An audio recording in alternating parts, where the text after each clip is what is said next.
Chapter 9, Introducing Conscious Movement.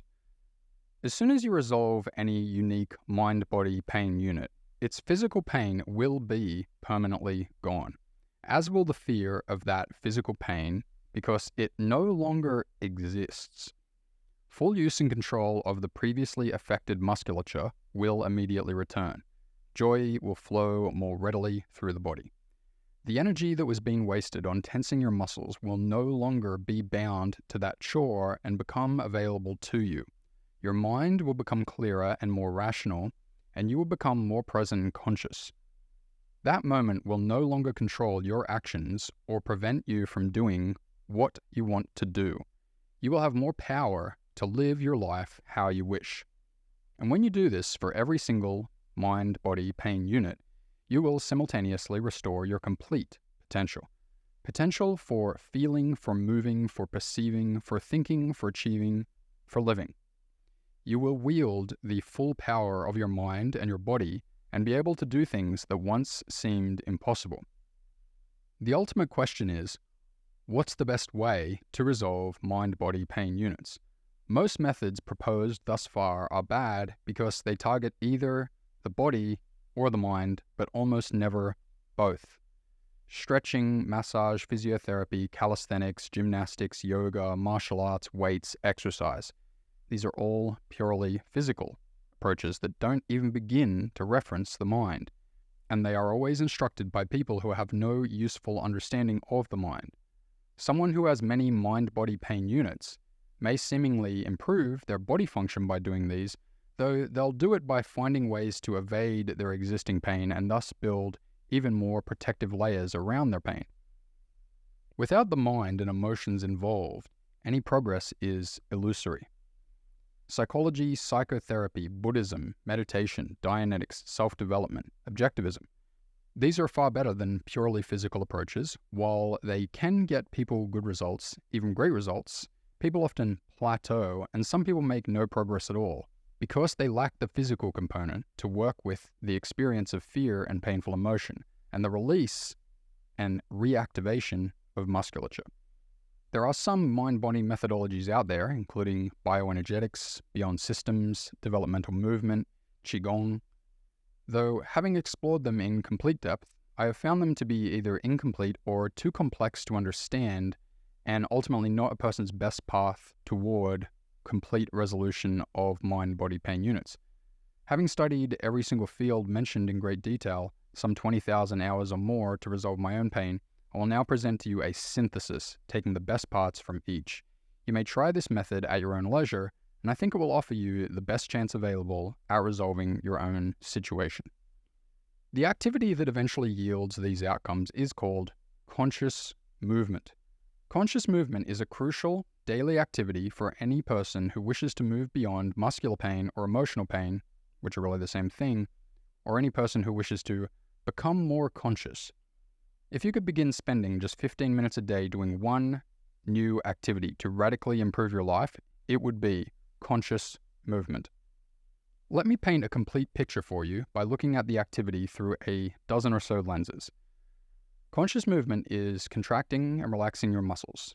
It's opening, closing, and rotating your joints. It's moving your whole body, while being conscious of your body, your emotions, and your thoughts.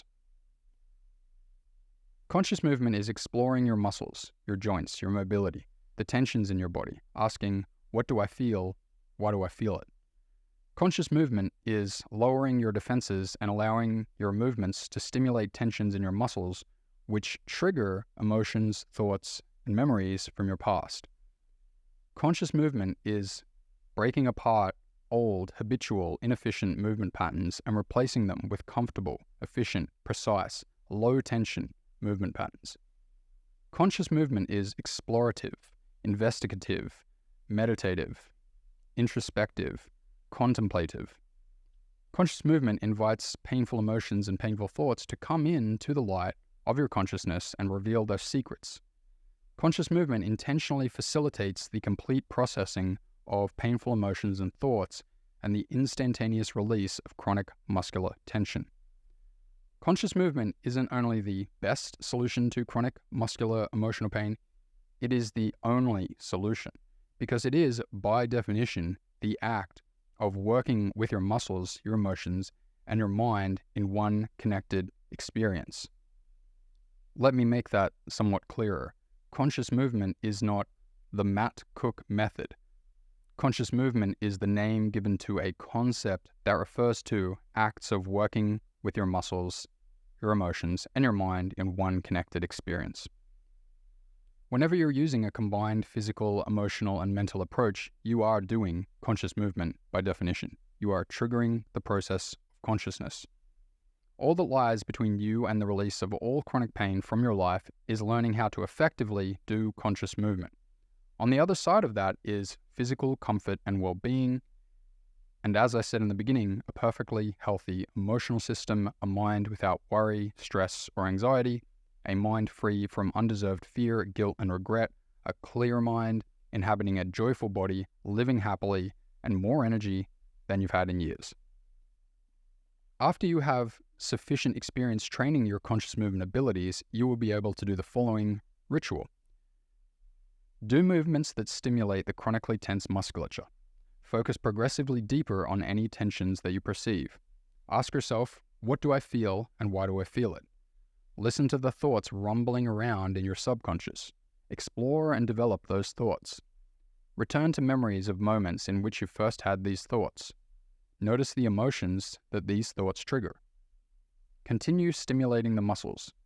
Allow the emotions to increase no matter how scary or uncomfortable. Come to a full understanding of the physical pain, the memory, the emotion, and the thoughts. Experience release of that conflict with release of muscular and emotional pain. Move on to another tension. While this ritual describes the experience of a release, this is only an outcome. I expect that very few people would be able to read this and then immediately be able to perform it. I trained under the instruction of Errol Westerberg approximately 6 months before I learned to perceive and control my muscles well enough to focus deeply on them and release a tension for the first time. You may be able to do it already, though most people will need to train their conscious control and perception of their musculature before they are capable.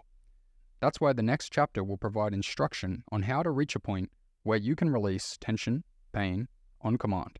Eventually, you will be able to do that while simply resting in a comfortable lounge chair. Summary of this chapter. Human faculties return as you resolve mind-body pain units. Conscious movement does not resolve pain. It is the process of resolving pain. You can learn to release pain on command and totally free yourself. Significant training may be required to learn to release pain. It is worth it. Exercise 9. Ballet second position in front of a wall. Stand in front of a wall with your legs turned outward approximately 45 degrees and your toes touching the wall. The distance between your heels should, for the sake of simplicity, be approximately 10 inches, though it wouldn't really matter if you chose 2 inches or 20 inches. Place the palms of your hands on the wall somewhere above your head. Hold this position for an extended period of time.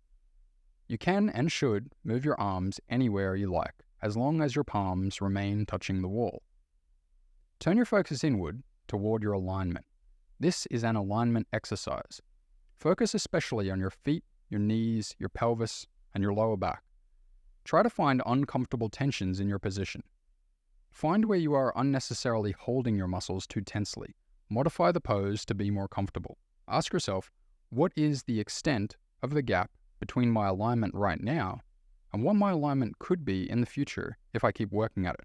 What is alignment anyway, and how should I use my analytical mind to guide me toward it?